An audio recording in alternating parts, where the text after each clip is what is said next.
नमस्कार, मैं हूं आयुष मिश्रा। आप देखना शुरू कर चुके हैं हिंद न्यूज और आप देख रहे हैं हमारा स्पेशल एपिसोड बिहार बोर्ड परीक्षा पे चर्चा। हम इस वक्त मौजूद हैं साइंस कैरियर में और हमारे साथ मौजूद हैं केमिस्ट्री के इकबाल सर और फिजिक्स के वसीम सर, जो कि बहुत ही अनुभवी शिक्षक हैं। आइए हम इनसे कुछ बिहार बोर्ड परीक्षा पे चर्चा में बात करेंगे कि बच्चे किस तरह से तैयारी करें, बच्चे किस तरह से इस 1.5 महीने में अपने आप को परीक्षा को लेकर सशक्त बनाएं। बहुत बहुत स्वागत है सर आपका हमारे इस चैनल। Thank you. आपको भी बहुत बहुत स्वागत। Thank you sir. आइए हम इनसे जानकारी लेते हैं। सर, हमारा पहला सवाल कि चूंकि आपके अनुसार क्या लगता है कि बिहार बोर्ड का एग्जाम फरवरी में लेना सरकार का निर्णय सही है या गलत है? फरवरी में ये बहुत फास्ट है। इस 1 या 2 महीना लेट होना चाहिए। मार्च या अप्रैल में इसका एग्ज़ाम होना चाहिए, क्योंकि लॉकडाउन की वजह से बच्चों के सिलेबस कंप्लीट नहीं हुए हैं। दूसरी इम्पॉर्टेंट बात ये है कि जो रूटीन है वो रूटीन सही तरीके से नहीं है इनकी। ये रूटीन जो है पर डे वन डे में है, जैसे 1 2 3 रेगुलर वे में है, जिससे कि बहुत सारे बच्चों का होम सेंटर नहीं होता है। वो यहाँ से गया जाते हैं, रिटर्न आता है तो 4 बज जाता है।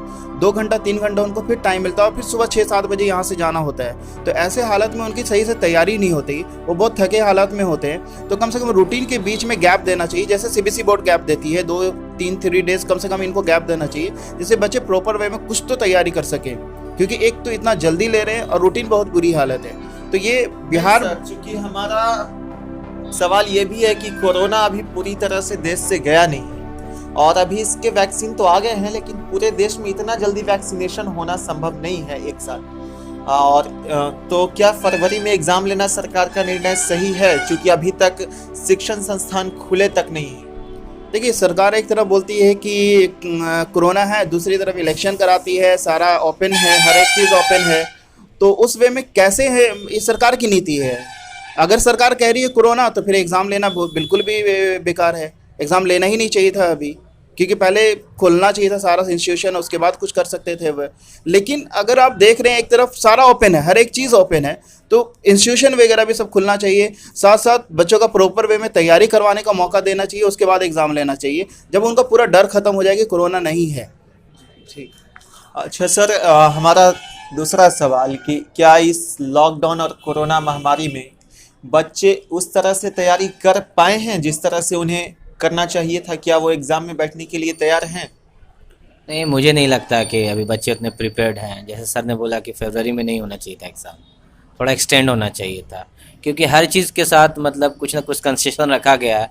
तो शिक्षा के साथ क्यों नहीं हो, क्योंकि शिक्षा एक मूल अधिकार है हम लोगों का और ये सोसाइटी के लिए भी बेहतर है। मेन पॉइंट ये है कि तैयारी होगी कैसे। कोचिंग संस्थान बंद है, सारे स्कूल्स बंद हैं, तो किस तरीके से बच्चे पढ़ेंगे? और ये कोई मतलब नहीं कर पाएंगे। टीचर्स का होना अच्छा है, टीचर्स का होना ज़रूरी है। प्रॉपर गाइडलाइन चाहिए, आपका क्वेश्चन किस तरीके का आता है। हाँ, ये सीबीएसई बिहार बोर्ड ने कुछ हद तक राहत दिया है कि ऊपर मतलब नंबर ऑफ़ क्वेश्चंस को बढ़ा दिया है।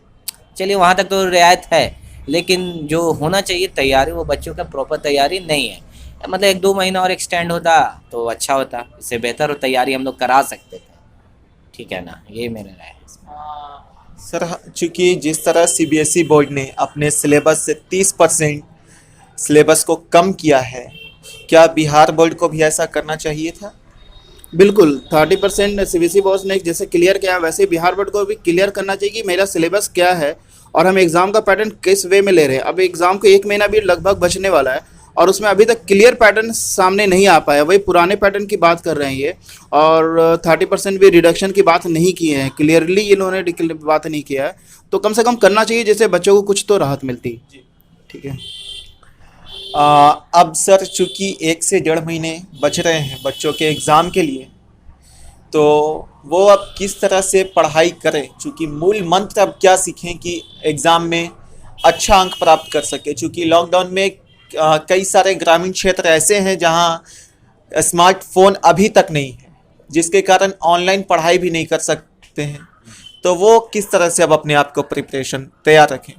उनके पास तो एक ही ऑप्शन बचता है अभी अच्छे मार्क्स लाने के लिए। एक इम्पॉर्टेंट बात है कि जो पिछले साल्स का क्वेश्चन है, जो क्वेश्चंस बैंक को उठाए उससे रिलेट करे कि किस तरह का क्वेश्चन आ चुका है, और ऑब्जेक्टिव क्वेश्चन थोड़ा जान बचा लेता है, मतलब कि थोड़ा ऑब्जेक्ट्स का प्रिपरेशन कर ले और जो प्रीवियस ईयर्स क्वेश्चन है उसको अच्छे से बना लें।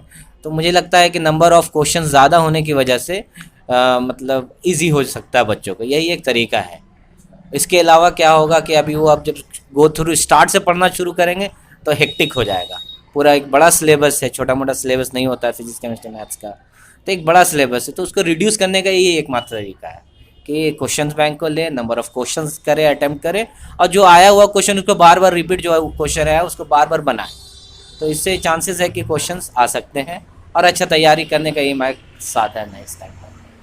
सर केमिस्ट्री में बहुत सारे ऐसे नॉमरिकल्स होते हैं जो कि 2-3 बार से ज़्यादा उन्हें पढ़ना पड़ता है ताकि वो एग्ज़ाम में अच्छे से तैयारी करके एग्ज़ाम दे सकें। तो सबसे ज़्यादा नॉमरिकल्स को लेकर बच्चों के मन में भय रहता है, चिंता रहती है, वो कैसे दूर करें? वो किस मुख्य बिंदु पर ध्यान दें कि ये सारा वो क्लियर कर सकें? केमिस्ट्री में असल में 3 पार्ट हैं, फिजिकल, इनऑर्गेनिक और ऑर्गेनिक।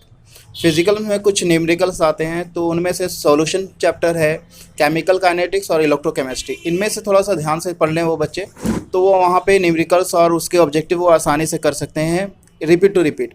रही बात इनऑर्गेनिक केमिस्ट्री में, तो पी ब्लॉक पे ज़्यादा से ज़्यादा ध्यान दें और कोऑर्डिनेशन कंपाउंड पे ध्यान दें, जिससे कि वो अच्छे से कर सकते हैं। पी ब्लॉक से बहुत ज़्यादा क्वेश्चन आता है, रीजनिंग क्वेश्चन वहाँ से बहुत ज़्यादा आता है, तो उसको देखें। और ऑर्गेनिक केमिस्ट्री के लिए एक बात बोलेंगे कि जितना रिएक्शन है उसको लिखें, जितना लिख सकते हैं उसको बार बार लिखें, क्योंकि रिएक्शंस याद होते नहीं है, तो उसको जितनी बार लिखेंगे ओनली उनका दिमाग बन जाएगा उस समय, और वो उनको याद रखा सकता है। तो सबसे इंपॉर्टेंट है कि ऑर्गेनिक केमिस्ट्री के लिए रिएक्शन जितने लिख के याद करेंगे वो बेहतर होगा। दूसरा, उनमें कन्वर्जन एक मोड होता है, वो कन्वर्जन मोड को खूब बनाएं। कन्वर्जन मोड को जितना ज़्यादा प्रैक्टिस करेंगे उससे ऑर्गेनिक केमिस्ट्री का उनका डर खत्म होता जाएगा।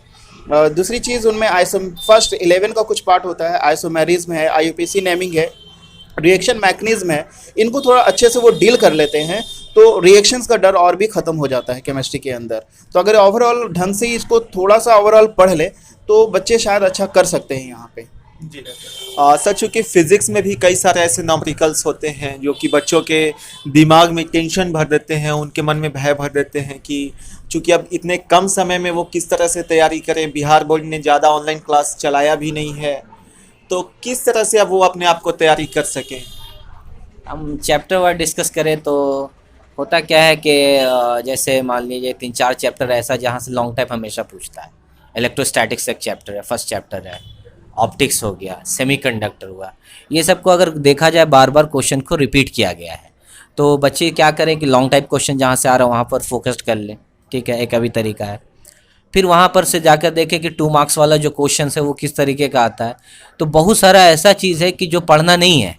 प्रॉब्लम यहाँ ये है कि सभी बच्चे पढ़ते हैं, यहाँ इम्पॉर्टेंट है कि क्या छोड़ना है हम लोगों को, कुछ लीव करना है और जो इम्पॉर्टेंट पार्ट है उस पर जाकर फोकस्ड करना है।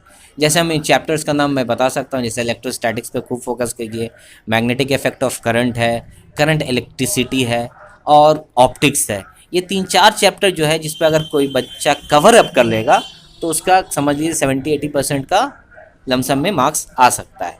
ये बचा 20%, तो बच्चे क्या करते हैं 20% के चक्कर में सारा चीज़ पढ़ने लगते हैं, जिसमें प्रॉब्लम हो जाता है कि 80% वाले में मार्क्स आ जाता है। तो ये नहीं। जी बहुत बहुत धन्यवाद। Thank you. Thank you.